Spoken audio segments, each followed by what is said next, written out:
Hello and welcome to the Mixtape podcast. I am your host, Mark. Thank you so much for joining me on this week's show.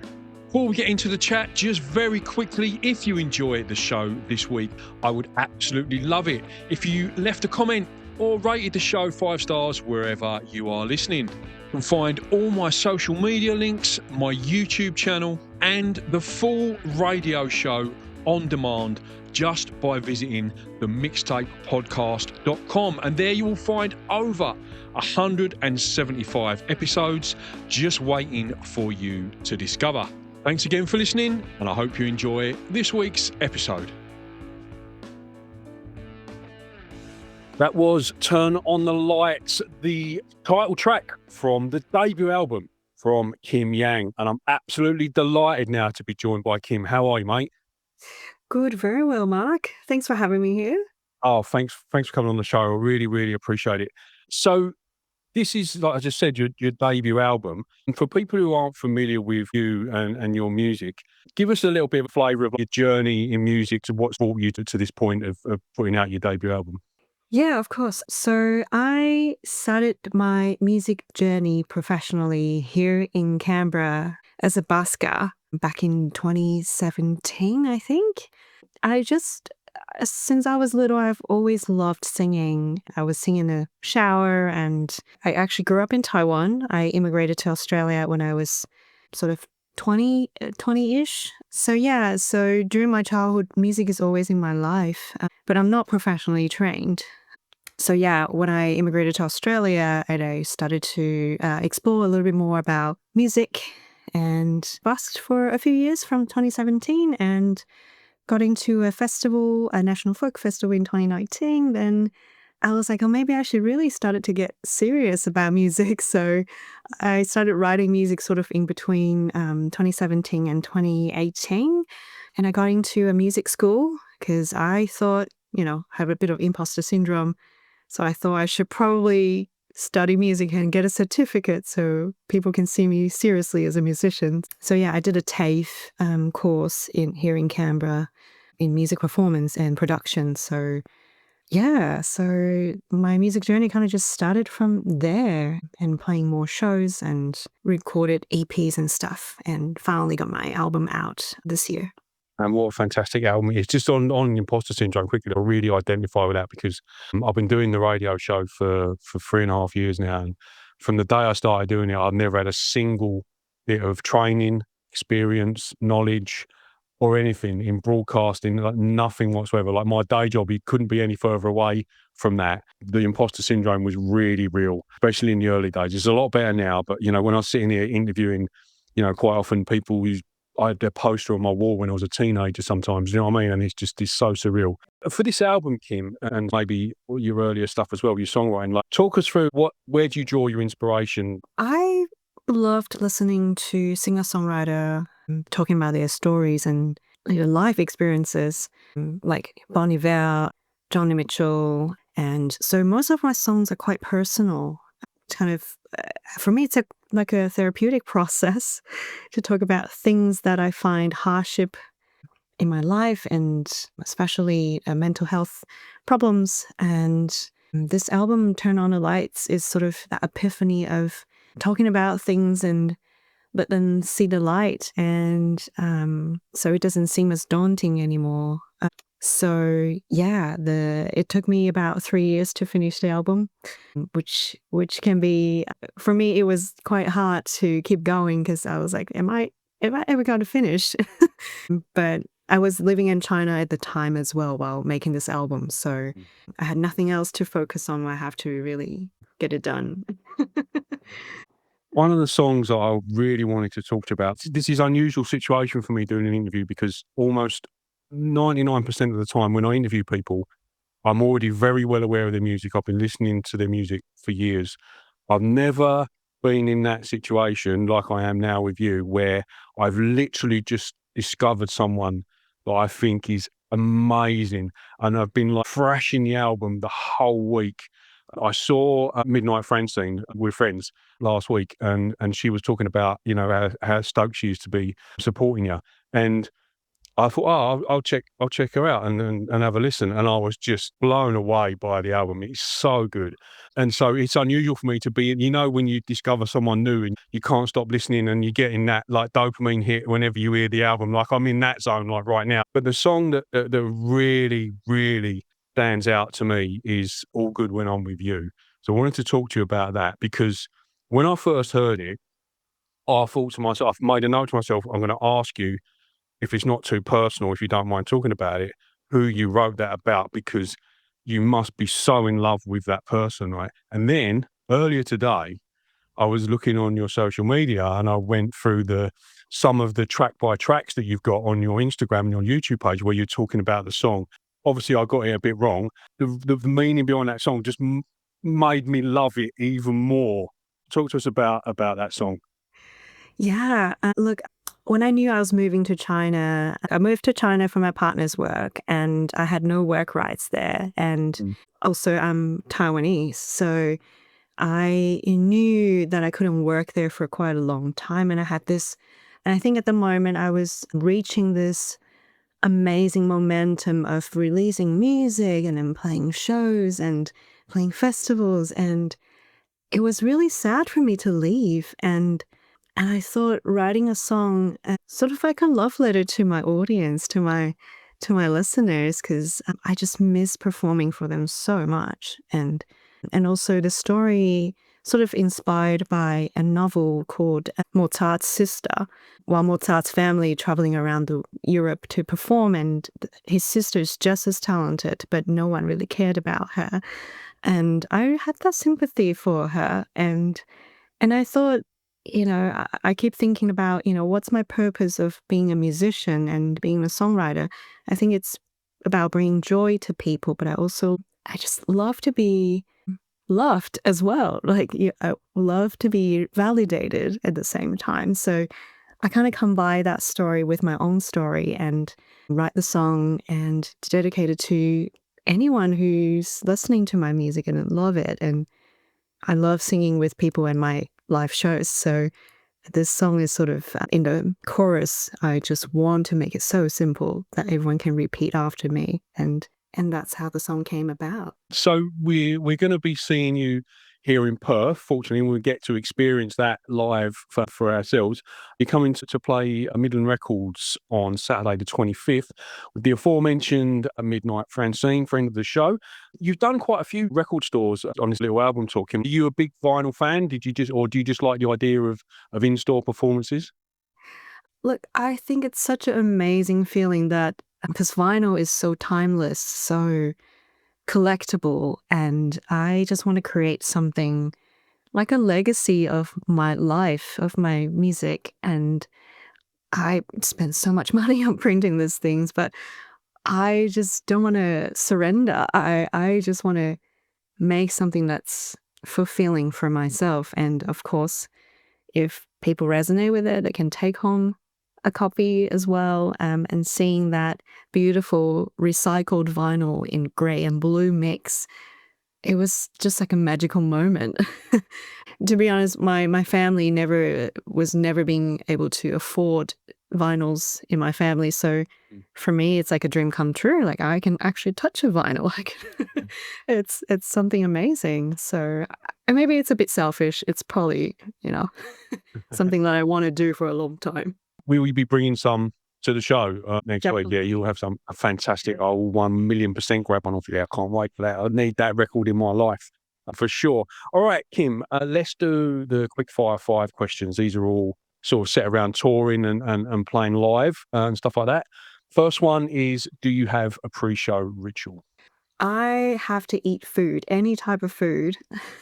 And even though I just ate, I just need something in my belly to feel happy. Then I can start singing. Mm.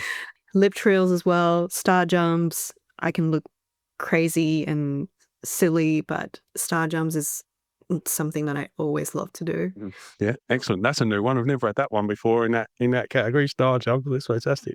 What's on your tour rider, Kim? Anything weird or interesting? Look, I never have anything interesting because I perform solo most of the Mm. time, unless I have a band show. Like I play guitar, ukulele, and I just need a guitar stand or a bar stool would be nice. And so nothing silly or or troublesome. Have you ever had any on-stage disasters? Okay, so my first festival was the National Folk Festival in 2019. My first show, I remember I was so nervous, and suddenly the pickup of my ukulele started to make a really loud noise, like an explosive sound, but it was like continuously as well. It's like boom, boom, boom. And I was really shocked, and the audience didn't seem to like it. But my face was like, maybe my face was too entertaining. My facial expression was so like, ugh. I hated it, that sound. But then the audience started to laugh. So I don't know. That kind of a disaster, I guess. Yeah. But it kind of finished as a joke. It became a joke, really. That's the way to do it. That is exactly the way to deal with a situation like that. And what's your favourite city to play live? Oh, look, I haven't been to Perth yet, but it's Melbourne, if not my home base, Canberra. I just love the food traffic on the street. So people can just come in for a show when they just hear me from the outside. So I love that random people coming in and random encounters. Yeah. It'll be pretty busy at Midland Records on the Saturday. They're always busy there on a Saturday morning. There's loads of people coming and going and stuff. So yeah, it's a great vibe. They've just started doing those sort of fortnightly shows there, and it's fantastic. Yeah, I really enjoy getting down there. And sometimes I go for the music, and then I just end up, and then the next thing I know, I've spent $150 on vinyl. I say, oh, done it again. It got me again. If you could time travel to any concert in history, which concert would you choose? You know what? I've been a fan of Joni Mitchell for a while, and I've heard that at the Isle of Wight festival in 1970s, I think that one, I wanted to see her play at that show because I've heard about the disaster, or maybe not a disaster, but she really captivated the audience. They transformed them from like this rowdy, silly festival crowd to like really patient and respectful listeners because of her conversation to them. So yeah, if I could ever go back in time, I would love to be there and see the way that she create that like a really memorable experience for people, and just kick some ass. 1970 Isle of Wight, I think that would be one of my choices, because a lot of people, when they choose festivals, obviously they think of like Woodstock and some Glastonbury's over the years, but that one, I think that might have been Jimi Hendrix's last ever show, and that's the one where he set fire to guitar on stage, and there's all those sort of iconic moments. I think The Who played that festival as well. Yeah, so that would definitely be high up on my list as well. You're listening to the Mixtape. All right, Kim, mixtape tracks. Thank you so much for sending them through in advance. When I got them through, I emailed Sarah back and I said, nothing gives me greater joy than when a guest sends through their tracks, and the deep cut choice that they've given me is one of my favourite songs ever. I love that. I know it's going to be a good interview then. If that's on the cards, I know it's going to be good. But we'll get to that. I'll just give that a little teaser. But first of all, Kim, track one, Attention Grabber. What did you pick for that? Well, I picked the Goo Goo Dolls Iris. I don't know. I always get goosebumps when the song comes out, and every time I can't tell why. Maybe that beautiful mandolin to start the song, and when the song kind of go through the whole song form, you hear all the different instrument coming in, especially when they put the strings in there. That's just, I don't know. It's beautiful. It's just goosebumps for me. I can't tell more. It's amazing. Yeah, it's the second time that's been chosen in recent shows. And the first time it was chosen, I asked the person, who was quite young, I'll give her that, if she saw the movie that song comes from. So I'll ask you the same question. Do you know the movie that song comes from? I watched the movie. Yeah. Excellent. Yeah. City of Angels, if anyone's interested, Nicolas Cage and I think Meg Ryan. Yeah, but I was horrified that she'd not ever seen the movie. I think she went away and watched it since. So, yeah, all good. Track two, Kim. What is a song you sing in the car or the shower? Oh, I have many songs I sing. Look, can I give you two for now? I'm just like... You can, yeah. If we have time, I'll play them both. But yeah, go for it. Yeah. So Tracy Chapman's Fast Car. Love Tracy. She's got So Much to Tell. And then Lovely Day by Bill Withers. Yeah. I think everyone loves that song, so. Fantastic. Tracy Chapman, I remember when I was young, when that came out, that album came out, I remember it coming out, and I was a builder's labourer in the summer school holidays, and we were doing some work at this lady's house, and she was playing that album a lot, and she had like 7 or 8-year-old daughter who sang that song note perfect. She was an amazing singer, such a great little singer, but I was always memory of that summer was mixing concrete and listening to Tracy Chapman and this little girl like running around the garden singing. It was amazing. I get annoyed with the cover versions on that as well. There's so many covers on that. Boyzone did one of theirs, and I can't listen to the Tracy Chapman one anymore because it's just spoiled it a little bit. I didn't even plan it, but talking of cover versions, track 3, what's your favourite cover version? I love Eva Cassidy, and she did the beautiful version of Fields of Gold. Yeah, I don't know. That just makes me cry. Yeah, no, it's a great one. There's not many covers that can get sometimes quite close to the original or better than. But yeah, that I really like the Sting version. But she's got a sweet voice. That is an amazing version. What makes a good cover version for you, Kim? I think that the artists themselves that's covering the song, they should really take that lyrics into their perspective as well. For me, I only do cover songs when it actually relates to me, to my own story. So you can bring that emotion into the song, and it can be, you just gotta use your voice and then use your style to sing it. So that sort of becomes yours. So yeah, I don't know. It has to be relatable. The song that you cover has to be relatable to you as an artist. And track 4, what is a song you wish you could play to your 18-year-old self? Natasha Bedingfield's Unwritten. I remember listening to that song when I was about teenage. I was a teenage girl. And I think I want to, I wish I could play the guitar myself and sing it. Because I feel like as an 18-year-old girl, I was really unsure of my future. And I think I was just about to study overseas in Germany, I think. Yeah, that's when I went to Germany. Maybe just like uncertain about leaving my family for the first time in my life and going overseas. But in the end, I loved it. I loved making friends in Germany, and they're all from different parts of the world. So I guess just want to sing the song to myself and just say, go for it and enjoy life and enjoy the rain on your skin. And you're still young and you should love it, love life. And track 5, Kim, if you were making up a mixtape or a compilation for someone, you wanted to let them know that you're sort of keen, romantically interested in them, what song would you use for that? Yeah, More Than Words by the Extremes. It's got a bit cheesy over the years, that, but I think it's brilliant. I love that song. The guitar on that is sensational. Like, I tried to learn it years ago, and it's really difficult to play. Well, I found it was for me anyway, with my rudimentary guitar skills. But yeah, do you do that? Do you cover that? Do you in your live I do shows? cover that song. I do. It took me a while to learn it and master it, but it's such a great feeling once I mastered it. And Yeah, I couldn't get the because he taps on the body of the guitar like rhythmically in between the picking. That was a bit I couldn't get. I couldn't get the song with. Yeah, great track. Yeah. And finally, your deep cut album track or B-side. What did you choose for that? Well, I chose The Villages, Nothing Arrived. And I think that is only available on Spotify, which is kind of evil, I guess. Live from Spotify London is the name of the EP.